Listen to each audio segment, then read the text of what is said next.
Hello friends, welcome in NEET PG 2024। जो revise cut off आने के बाद जो राउंड 3 की एक्सपेक्टेड कट ऑफ का क्या चांसेस है, ये हम डिस्कस करेंगे। एंड वो स्टूडेंट्स जो क्वालिफाई हुए हैं, मैं उन्हें यही कहूँगा कि अगर आप प्रोसीड करना चाहते हो तो ऑल इंडिया कोटा का जो रजिस्ट्रेशन ओपन है वहाँ पर आप रजिस्ट्रेशन कीजिए।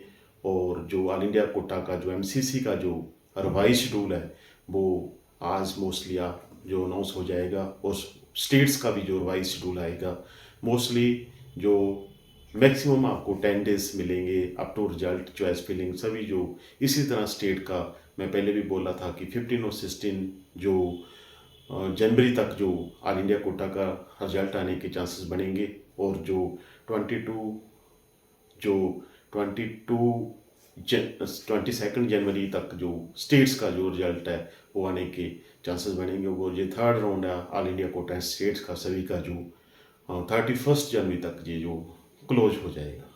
मैं वो स्टूडेंट्स जो अभी क्वालिफाई किए हैं, अगर वो PWD कैंडिडेट है या ST कैंडिडेट्स है, उन्हें काफ़ी चांसेस हैं कि उन्हें कोई क्लिनिकल सीट भी मिल सकती है, क्योंकि PWD कैंडिडेट्स एंड जो ST कैंडिडेट्स की जो हाई कट ऑफ रहती है।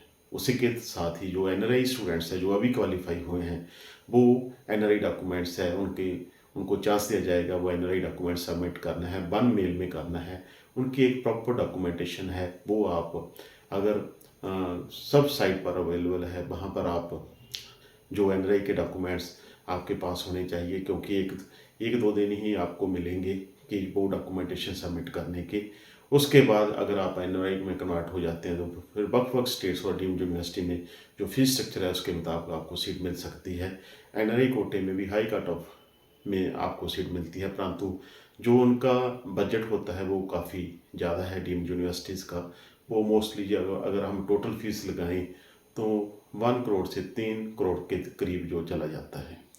और किसी भी स्टूडेंट्स को अगर पेड काउंसलिंग की ज़रूरत हो थर्ड राउंड के लिए या फोर्थ राउंड के लिए, चाहे NRI डॉक्यूमेंट्स के लिए, परंतु जो मैं काम करता हूँ सिर्फ रैंक के बेसिस करता हूँ, और आपके पास डॉक्यूमेंटेशन और आपके रैंक के मुताबिक ही काम होगा, वो आप मेरे से कांटेक्ट कर सकते हैं। अदरवाइज जो भी मैसेज आप कमेंट बॉक्स में डालते हो, मैं जितना रिप्लाई आपको दे सकता हूँ वो दे रहा हूँ।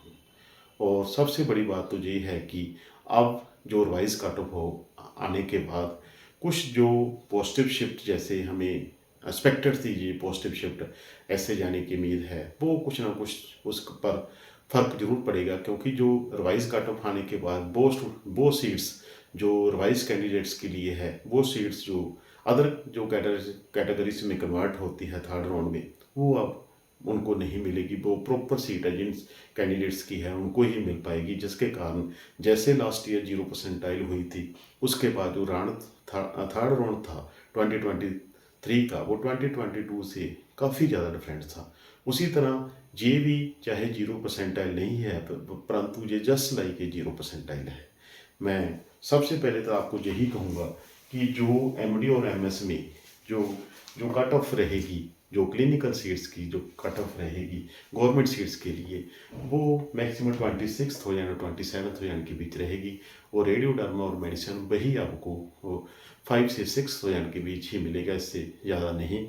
जैसे कि रेडियो डर्मा और मेडिसिन मोस्टली तो रेडियो डर्मा तो विद इन 4500 के करीब एंड मेडिसिन 5500 के करीब मिल पाएगी। उसी तरह अगर पीड्स की बात करें वो आपको 9 से 10,000 के बीच मिल सकती है।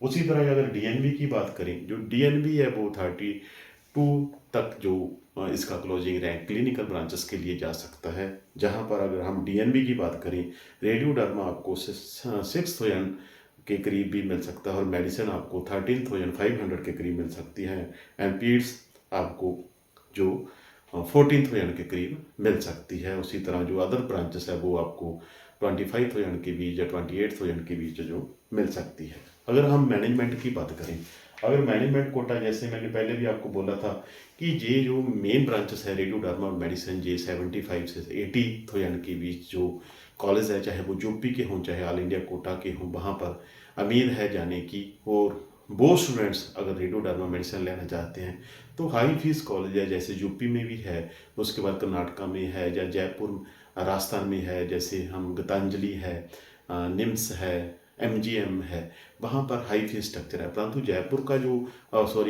जो राजस्थान का फीस स्ट्रक्चर है बहुत ज़्यादा है। 65 लाख से तो उनका स्टार्ट है पर ईयर, जो कि 1.2 करोड़ के करीब 1 ईयर चला जाता है। नई सीट से भी ज़्यादा कॉस्टली है। कुछ उनके जो कॉलेज है वहाँ पर आप फीस जरूर चेक कर लेना। वो स्टूडेंट्स जहाँ कुछ कॉलेज हैं जो कर्नाटका के हैं, वो बहुत स्टूडेंट्स पूछते हैं अभी कर्नाटका के में क्या हमें सीट मिल पाएगी।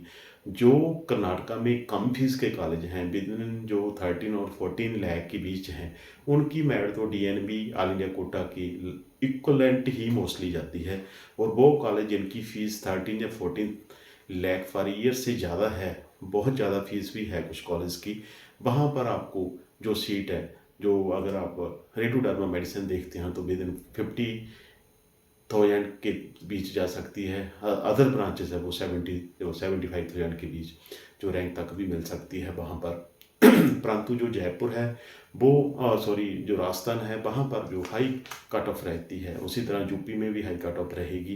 परंतु जो मैनेजमेंट सीट्स है, जैसे कि मैंने पहले लिखा था कि 1,15,000 के बीच क्लिनिकल सीट्स मिलेगी, परंतु मैं यही कहूँगा क्योंकि बहुत कॉलेज की जो फीस राइज हुई है हाई फीस होने के कारण ये 1,25,000 के बीच भी जाएगी। और जो क्लिनिकल सीट्स हैं उनकी जो चाहे वो रेडियो मेडिसिन हो, डर्मा हो या पीड्स हो, उनका भी जो स्लाइटली जो हाई कट ऑफ रहने की चांसेस जरूर बनेंगी, परंतु हाई फीस वाले कॉलेजों में भी ही मिल पाएगी। और वो स्टूडेंट्स जो अभी क्वालिफाई हुए हैं पहले तो अपना बजट बनाएं, नहीं फिर जो वो स्टूडेंट्स जैसे कि 1,92,000 रैंक तक भी क्वालिफाई हुए हैं, आपको नॉन क्लिनिकल सीट जरूर मिल सकती है। उसके बारे में मेरी वीडियोस है जो last year non clinical seats कहाँ कहाँ क्लोज हुई थी, वहाँ पर आप देख के आपको नॉन क्लिनिकल सीट्स ले सकते हो। डिप्लोमा भी कोई ज़्यादा हाई रैंक तक नहीं जाते, विदिन 1,10,000 जो डिप्लोमा भी ख़त्म हो जाता है। उसी तरह मैं यही कहूँगा कि क्लिनिकल सीट्स अगर आप टॉप क्लिनिकल चाहते हो रेडियोडर्मा, फिर हाई फीस में ही जाना पड़ेगा। और ये सबसे बड़ी यही बात है कि जैसे कि लास्ट ईयर अगर हम का पैटर्न देखें तो राउंड 3 और राउंड 4 में जो रेडियो और डर्मा, मैं all India quota government seats की बात कर रहा हूँ, वो मैक्सिमम 5 के तक की फोर्थ राउंड में जाएगा रेडियो डर्मा। और एंड जो मेडिसिन है वो 6.5 के बीच जाएगी। पीड्स है जो राउंड 3 एंड राउंड 4 की बात कर रहा हूँ, जो पीड्स है 11.5 के बीच जाएगी। ऑप्स एंड गैनी है जो मैं कह रहा हूँ 13.5 के बीच जाएगी। एंड जो सर्जरी ऑर्थो है जो विदिन 15 के बीच जाएगी। ऑप्था ENT एंड साइकेट्री ये 22 से 27 के बीच जाएगी। एंड एंथीसिया जो 31 के बीच जाएगी। उसी तरह अगर हम डीएनबी की बात करें all India quota government seats की, रेडियोडर्मा 6,500 के करीब, मेडिसिन जो 13,500 के करीब, एंड पीड्स जो 16,500 के बीच, ऑप्सगैनी जो 17,500 के बीच, ऑर्थो एंड अदर ब्रांचेस जो 25 से 28,000 के बीच, एंड एंथीसिया जो 3 या 35,000 के बीच जाएगा। इसी तरह मैनेजमेंट में आपको पहले ही बता चुका हूँ कि जो मैनेजमेंट है वो 1,25,000 तक फिर भी कोई ना कोई सीट जो क्लिनिकल में मिल सकती है। परंतु जो चॉइस फिलिंग है बड़े प्रॉपर वे करनी पड़ेगी स्टूडेंट्स को, क्योंकि राउंड 3 एंड राउंड 4 बहुत क्रूशियल रहेगा। राउंड 3 में सीट मिलने के चांसेस हाई रैंक स्टूडेंट्स को कम होंगे, और राउंड 4 में सभी स्टूडेंट्स नहीं जा सकते, इसलिए राउंड 4 काफ़ी ज़्यादा पॉजिटिव शिफ्ट वाला रहेगा ऑल इंडिया कोटा में और स्टेट्स में। वो स्टूडेंट्स को काफ़ी ज़्यादा बेनिफिशियल रहेगा अगर किसी स्टूडेंट को क्योंकि बहुत ऐसा होता है कि हर स्टूडेंट है या राउंड 4 में या राउंड 5 में नहीं जा सकता, क्योंकि उन्हें रिस्क कवर करना होता है। अभी दिस ईयर तो हमने एडमिशन लेनी है, जहाँ वो स्टूडेंट्स जो पहले कहीं ना कहीं एडमिशन ले चुके हैं वो एलिजिबल नहीं होते, एलिजिबिलिटी से मार्क आ जाते हैं। मैं यही कहूँगा कि 4th और 5th राउंड तक जाने की कोशिश करिए। अगर आपका रैंक हाई है तो आपको कोई ना कोई सीट जरूर मिलने के चांसेस है। अगर आपने सोचा है कि मैंने ये ब्रांच लेनी है तो मैं यही कहूँगा कि उसके साथ 1-2 ब्रांच ऐड जरूर करो रिस्क कवर करने के लिए। 3rd राउंड में चाहे ना करो, परंतु 4th राउंड में जरूर कीजिए। परंतु आप जो जो आपने चॉइस फिलिंग में फिल करना है वही ब्रांचेस या वही कॉलेज फिल करने हैं जहाँ आप जाना चाहते हैं। ऐसा ना हो कि आपकी सिक्योरिटी फॉरफिट हो जाए, जहाँ फिर आप काउंसलिंग प्रोसेस से बाहर हो जाएं, क्योंकि rules and regulation round 3 and round 4 बहुत के बहुत स्ट्रिक्ट हैं। क्योंकि राउंड 3 में आप काउंसलिंग प्रोसेस से बाहर होते हैं, राउंड 4 से आप डी बार होते हैं नेक्स्ट ईयर के लिए। बहुत स्टूडेंट्स ऐसे होते हैं जो नॉन क्लिनिकल फिल कर देते हैं, कोई बात नहीं देख लेंगे, परंतु जब सीट मिल जाती है नहीं हम नहीं जाना या कॉलेज अच्छा नहीं है जो भी है, फिर वही वह भी 1 साल के लिए डी बार भी हो जाते हैं। इन बातों का जरूर ध्यान रखना, क्योंकि राउंड 3 में सिक्योरिटी तो फॉरवर्ड है ही है, काउंसलिंग प्रोसेस से भी बाहर है। कुछ स्टेट्स में अगर ऑल इंडिया कोटा में आपको सीट अलॉट होती है तो आप फिर बस स्टेट में पार्टिसिपेट भी नहीं कर सकते। ये सभी कुछ देखने के बात है। और जैसे कि आप वो स्टेट्स जो पीछे चल रहे हैं, जैसे एमपी है, जहाँ फिर राजस्थान है, जहाँ फिर तेलंगाना है, उन स्टेट्स में भी अप्लाई कर सकते हो, वहाँ भी कोई ना कोई चांसेस बन सकता है।